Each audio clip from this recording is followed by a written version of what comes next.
लोकसभा निवडणूक 2024 देशाची निवडणूक असली तरी देखील महाराष्ट्रात या निवडणुकीचं एक वेगळं चित्र पाहायला मिळालं।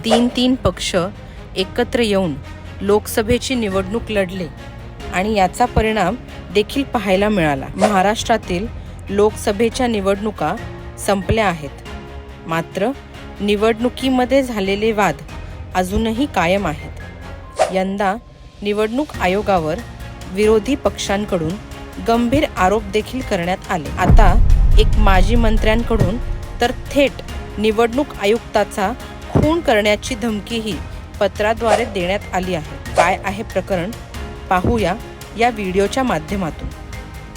नमस्कार, तुम्ही पाहताय दैनिक राज्य लोकतंत्र। लोकसभा निवडणूक जाहीर झाल्यापासूनच महाराष्ट्रात वातावरण तापलेलं होतं। पक्षफुटीमुळे आरोप प्रत्यारोपाला वेग मिळाला होता।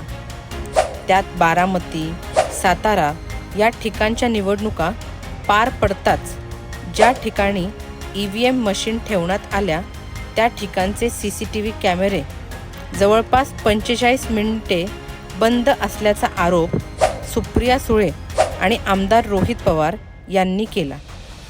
यामुळे निवडणूक आयोगावर प्रश्नचिन्ह उपस्थित करण्यात आले। महाराष्ट्रातील निवडणूक संपल्या तरी देखील निवडणूक आयोगावर आरोप होतच राहिले।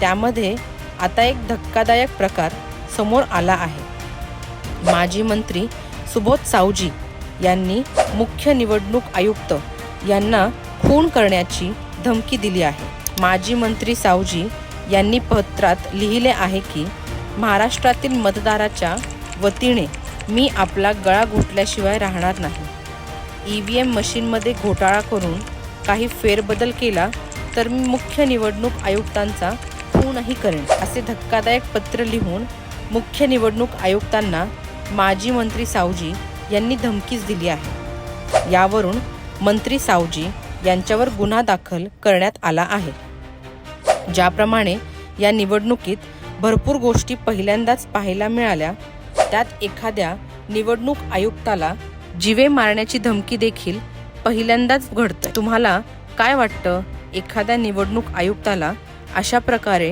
धमकी देणं योग्य आहे का?